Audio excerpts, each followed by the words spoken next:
Honorable Marie-Angélique Diouf, députée de la 15e législature, résidente à Keur Massar. Vous avez entendu? Oui, effectivement, je suis là pour ça, députée du département de Keur Massar. Et je salue l'initiative qui a été prise par la Fédération des artisans de Pikine et du département de Keur Massar. J'ai entendu leurs doléances. Pour le cas de Keur Massar spécifiquement, je crois que le problème qui se pose est que on nous a donné un statut qui ne répond pas au territoire de Keur Massar. Donc pour régler les problèmes globaux, y compris le problème de l'artisanat, je crois que l'État doit revoir d'abord le statut de Keur Massar, en faire une ville pour nous permettre d'accéder aux infrastructures dont on a besoin pour tout le monde, y compris les artisans. Il faut un marché artisanal, il faut une maison de l'artisanat,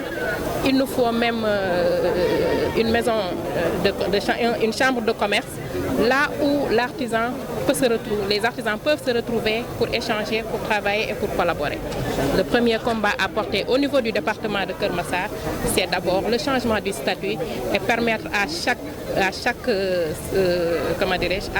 structure ou bien à chaque domaine de pouvoir s'épanouir dans ce qu'il fait. C'est un plaidoyer que l'on porte tout le temps. On l'a déjà porté lors d'une commission de travail avec le ministre de l'Artisanat et du Tourisme. Pourquoi nous l'avons porté? Parce que moi-même qui vous parle, je suis du secteur de l'artisanat parce que je suis du monde de la formation professionnelle et technique, dont l'artisanat est un sous-secteur qui en faisait partie et qui est maintenant délocalisé vers le tourisme. Donc la commande publique, certes, c'est vrai, mais il faut également revoir le secteur informel, le secteur de l'artisanat, qui est un secteur qui tourne autour de 70 à 75% des activités économiques. Donc un secteur à organiser, à formaliser, et j'appelle la fédération à aller vers toutes les associations artisanales pour les amener à intégrer la fédération, que ce soit peut-être la fédération de Keur Massar ou bien que ça continue pour être la fédération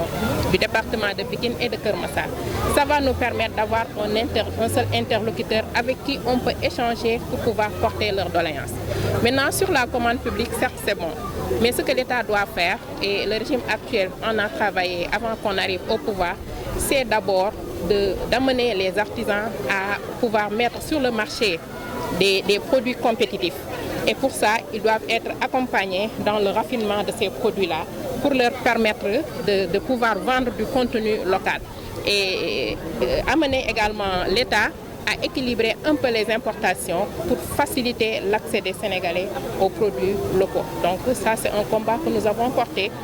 au niveau national pour tous les artisans, mais au niveau de Keur Massar quand même, on demande et on se bat pour que le statut du département change, pour qu'on puisse accéder aux infrastructures réelles dont le département de Keur Massar a besoin pour que tout le monde puisse se revoir dans ce qui se fait. Si olof waaw maa ngi si artisan wu fédération artisan wu département Pikine ak bu Keur Massar ñu ñëw seet si woon ma bëggoon ma teewee seen deuxième édition bi nga xam ne première bi ñu ngi ko defee woon au niveau de Pikine, deuxième bi ñu ñëw fekk si seen naataango yi nga xam ne ñoom ñoo nekk Keur Massar di liggéey si thème bu ñuy wax les maladies cardiovasculaires. Ku nekk xam na ne artisan dafa nekk métier boo xam ne daanaka da ngay toog du matin au soir, peut-être xanaa ñi nekk dans le secteur BTP ñoo ëpp li ñuy bouger, mais dafa baax booy toog aussi pour éviter yenn maladies telles que maladie cardiovasculaire yi ni ñu koy waxee ngay bouger. Donc ñuy woo jigéen ñi di woo góor ñi ñu def ko mu nekk une première boo xam ne def nañ ko au niveau de Keur Massar, ñu war ko continuer. Donc ma leen di encourager également, di leen di woo aussi à l'unisson, parce que pour ñu yombalal ñu porter seeni voix, bu fekkee ne dañoo amee interlocuteurs yu bëri dafay jafe, parce que ku nekk da ngay bëgg bu boobaa ci jëm sa kanam. Mais bu ñu xamee xoolee points yi nga xam ne ñoom ñoo ko bokk, te points yi ñu bokk ñoom commande publique bi si la bokk pour ñu mën si am accès, financement bi si la bokk pour ñu mën si am accès, formalisation bi si la bokk, accompagnement bi si la bokk. Doléance bi nga xam ne dafa ëpp lu muy dellu si nag si ci artisans yi mooy l'accès au financement du DER bi nga xam ne dañ ko yemale à 40 ans te mu nekk loo xam ne dañ koy joytu parce que Sénégal bu ñu bëggee jàpp ne 40 ans déjà nekkatoo jeune dafay metti parce que pour nga commencer am liggéey loo xam ne mën nga siy gis sa bopp déjà tu es à 35 ans 40 ans donc pour ñu mun leen accompagner il faut aussi ñu plaider pour ñu revoiraat limite d'âge boobu mën leen permettre ñu accéder ci financement yi pour mën a suqaliwaat seen secteur mais aussi mën a encourager jeunesse bi pour ñu dugg ci secteur boobu parce que ni ma déggee woon benn artisan di ko wax rek ku la ñeewul du la dolli donc dafa nekk ay métiers yoo xam ne waruñu bàyyi mu suulu tout simplement parce que dafa am benn manque de considération à leur égard donc ñun aussi ci loolu la ñuy taxaw au niveau national xeex ko pour artisans yi. taxawaay bi ma ci fas yéene am mooy bi ma la wax rek on a l'exécutif ñoom ñoo am seeni programme seeni politique publique jëmale ko ci domaine bu nekk mais ñun en tant que député également peuple bi lañ fi nekkal donc li tax ma taxaw fii mooy ñëw déglu leen xam lan mooy seen doléance ñoom FEDAP à travers FEDAP lan moo nekk doléance su artisan wu département Pikine ak bu département de Kër Massar déglu naa ko dégg naa ko comme ni ma la ko waxee léegi rek li ci ëpp luy dellu ci seeni doléance mooy considération financement accompagnement mais également la limite d'âge pour l'accès au financement au niveau du DER/FJ. Kër Massar du amul aspect ruralité donc bi ñu koy def département je crois que c'était pour répondre à une demande politique donc bi ñu yegsee aussi ñun xam nañu ne Kër Massar ni mu bindoo nii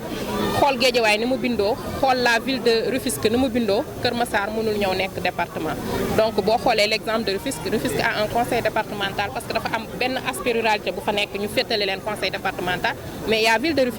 la ville de Rufisque mais boo jëlee tey jii les 6 communes du département de Kër Massar nga xool Kër Massar ni mu bindoo nga xam ne lii c'est une ville c'est de l'urbanité donc pourquoi ñu war ñoo mën a def un conseil départemental ñu am difficulté financière pour accéder aux demandes donc pour régler cette situation là il faut revoir le statut du département def ko ville mu mën a am accès ci recettes yi mais également revoir le découpage de Kër Massar parce que bu ñu gisee Kër Massar fi ñu ko yemale à l'entrée booy dugg ci Kër Massar am jafe-jafe commencé ci rond-point ba ñun ñoo koy subir mais tout ce qui est recette fiscale dafay dem retomber waat ci au niveau de Mbao donc loolu également combat bu ñuy xeex la amatuñu pratiquement assiette foncière au niveau de Kër Massar ñoo ngi demander pour am ay infrastructures ñu bëgg nañu am hôpital de niveau 1 ou 3 bëgg nañu am un stade bëgg nañu am une chambre de commerce un village artisanal mais amuñu suuf chambre de métier donc amuñu suuf pour ñu am suuf boobu il faut que ñu revoiraat le redécoupage de Kër Massar mën a am suuf boo xam ne danañ ñu ko delloo pour que infrastructure yooyu nga xam ne dañ ko soxla pour Kër Massar sentir bu baax boppam ci développement économique bi loolu xoolaat statut ville bi la te Kër Massar nag dafa am lu muy vraiment porter ci économie réew mi parce que boo xoolee la densité de la population de Kër Massar li nga xam ne Kër Massar li fiy génne ci économie lu am dayoo la ci gafaka réew mi kon dafa nekk territoire boo xam ne dañ ko war a reconsidérer population bi fi nekk loolu dafa bokk suñuy combat. Mais pour expliquer... Je parlais du découpage et du statut de Kër Massar. Donc, je crois que donner à Kër Massar le statut de département, c'était une réponse politique à une demande à la veille d'élections présidentielles. Donc, nous, quand on est arrivé, on a vu, surtout au niveau du conseil départemental, parce que de passage, je suis la première vice-présidente du conseil départemental, on a vu que ce qu'on a eu comme budget ne peut pas suffire pour répondre aux attentes des populations. Nous avons également vu que tel que Kër Massar est conçu, Kër Massar dépasse le statut de conseil départemental. Donc il faut revoir le statut du département pour en faire une ville afin de lui permettre d'avoir une assiette fiscale et une assiette foncière pour répondre à ces demandes-là. Pour ça, il faut revoir le redécoupage du département. Parce qu'à l'entrée de Kër Massar, au niveau du rond-point, déjà, les Massarois rencontrent des difficultés de lumière, de sécurité pour accéder à Kër Massar. Ça fait partie du département de Pikine. C'est eux qui récoltent l'assiette fiscale qui en ressort. Donc nous, on subit les désagréments, eux, ils en bénéficient. Donc revoir le département, le redécoupage imposerait que Kër Massar puisse commencer au niveau de ce rond-point-là pour qu'on puisse prendre en compte la sécurité et la lumière au niveau de cela. Et également redéfinir